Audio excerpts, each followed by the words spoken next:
Morning, everybody. Thanks for tuning in on this sunny Friday morning. Hope everyone can hear me okay. So I'm here to talk about the Automate Irish kicked off in the last few months based on some data that we've seen globally in regards to IMR's position and competitiveness going forward as we enter the kind of Industry 4 paradigm and the sort of trends that we see emerging.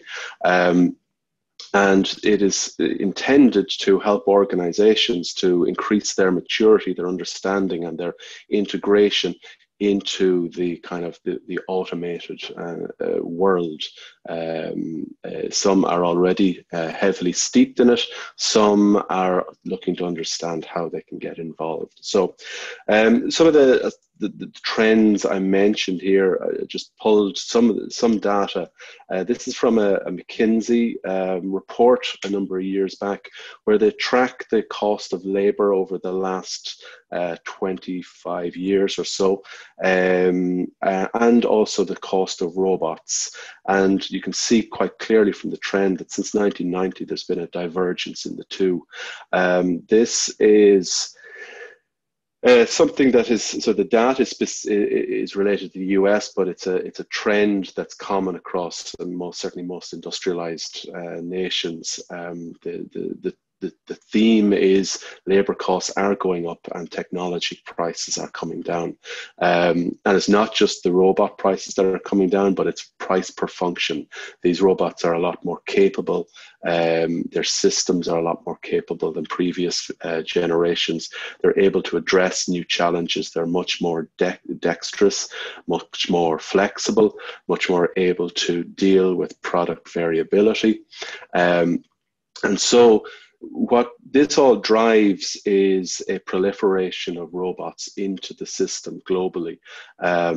So what and that's not insignificant. That's having a big impact on the nature of productivity. So just to draw focus to that, I'm going to pull again, so it's a study out of the London Centre for Economic Research, where they compared the impact of the steam engine from 1850 to 1910, that this was a period where the steam engine was being proliferated throughout Britain. And they've compared its productivity, its impact on productivity growth with robot densification over the first half of that previous slide. So that previous slide went from about 1990 to 2015 or so. Over that first period, the impact of robot densification alone has had the same impact as the steam engine in the first industrial revolution. Now, that is not usually a link that's drawn, because it's kind of happening a little under the covers. And to draw further comparison to a more recent technology explosion, which is probably more familiar to people, the late 90s and the introduction or proliferation of IT infrastructure. This only represents twice that number. It's not an order of magnitude, and yet it's much more front and center in people's consciousness when they think about enhancements to productivity growth. So these robots that are being deployed globally are having a significant impact on the ability for organizations to maintain competitiveness in terms of their productivity. And the picture, if we look at where Ireland sits in all of this, what we have here is some data from Eurostat and the International Federation of Robotics. So on the left, we have the cost per hour, manual labor, and Ireland sits here, but we sit at about 86% of the EU max. All this data is just looking within the EU. So we're about 3/4 of the maximum that prize goes to Denmark. And on the other side, we have Ireland sitting way down here in terms of density of robots per 1,000 workers. And we only sit at 10% of the EU leader here. So we find ourselves kind of squeezed in Ireland in this relationship. We've one of the highest labour costs and one of the lowest proliferation or densities of robotics and automation. So this going forward is not painting a particularly rosy picture. We need to address this and organizations need to look at this and these growing trends and understand whether or not they, in the global sense, are setting themselves up for maximum competitiveness. And the picture, I'm afraid, doesn't get any better when we look out. So this is some data projecting installations of robots by region. And Europe, within which Ireland is a minnow, is being swamped over the next few years by the activity happening in Asia. So Asia are accelerating enormously. I mentioned previously that the data we looked at was only Europe. In that case, Germany is the leader, but Germany are only half of what South Korea are at right now. So this is a trend that I think we probably need to draw attention to. And that's what motivated the Automate Irish Manufacturing Initiative. So this is a multifaceted initiative designed to help integrate organizations at all levels into more active understanding and evaluation of where robotics and automation more generally can fit into their business and drive impact ultimately. It's got 5 key themes. We've got the Robotics Executive Committee. We've got some internally funded research activities. We've got digital support tools. We've got engagement with our experts and those of the ecosystem. And we've got access to training. I'm going to go through each one of these in turn in the next couple of minutes. So first off, the Robotics Executive Committee. So this sits at the heart of the initiative. So this is a community of practice. It's built up of OEM, system integrators, and end users, and that blend was deliberate.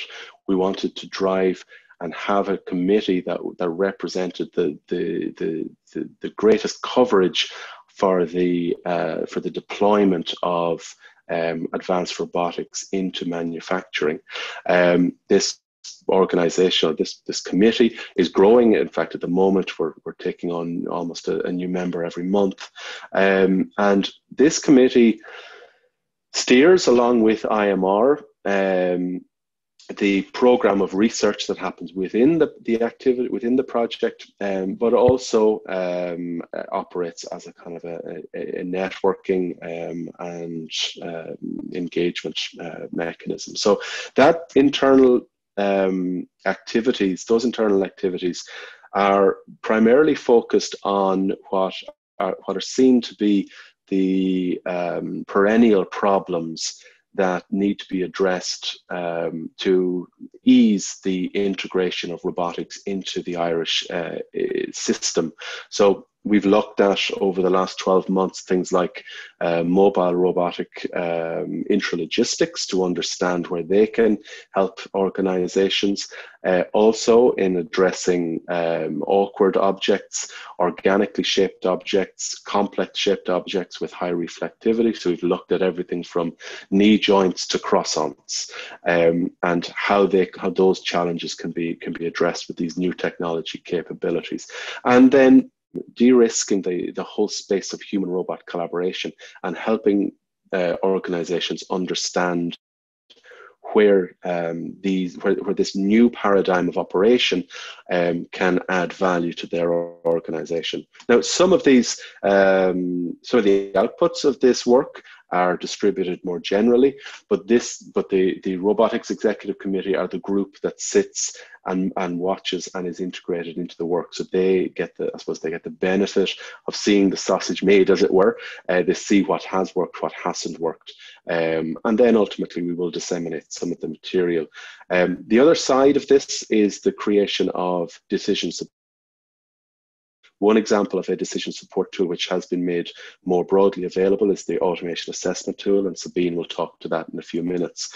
And we're currently focused on developing the capability maturity model for automation and robotics. This is geared towards helping an organization plot their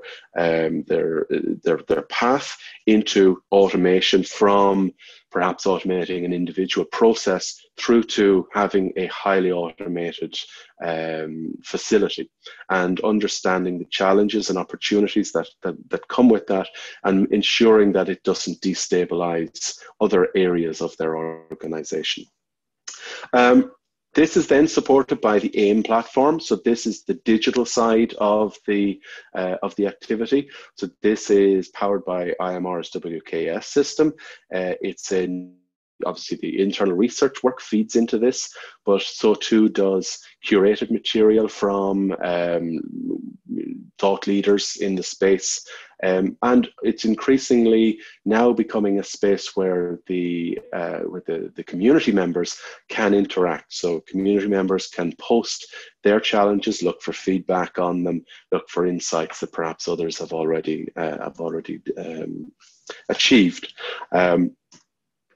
Training, then each member of the executive committee also gets seat access on IMR's robotics training programs, first of which will be released in the next couple of months. And this is focused on innovation through robotics. So again, going back to that theme of empowering companies to understand where these new technologies can add impact, this is looking to blend both technical insight with kind of innovation practices and tools, as well as business assessment tools to help people within your organizations understand where to focus their attention in this space. And then last but not least, guidance from our experts. So we have a very proficient robotics and automation group and experts in technologies beyond within IMR and in our ecosystem. So within this program, you'll be invited to participate in AMA sessions, which happen once a quarter. We'll also have one of our experts go on site with you to understand your challenges, your business, and give you guidance on where that can be directed. And also, there's the opportunity to come and play with some of our toys, as well as working with some of our experts. So there's some very exciting new technology landing in the next couple of months. We've got high-speed human-robot collaboration equipment landing, and also telerobotic system geared towards high finesse and remote activity. So that's all additionally included in the package. So in terms of funding, this program is heavily subsidized by an EI or EDF program. And that means that the cost doesn't need to be reflected in the price. So the cost for executive membership on this program is 15 grand a year. It is a 3-year commit. Again, we're looking for strategic engagement here, people, organizations who are looking to build that capability and that knowledge, insight, and know-how in their organization over the next couple of years. There is an associate member level at 10 grand per year. And for SMEs, because we're trying to encourage this integration engagement within the Indigenous SME sector, there's a 50% discount on those prices. And I suppose there's a table on the left summarizing the program. But if anybody is interested, please make contact. Thank you very much for that.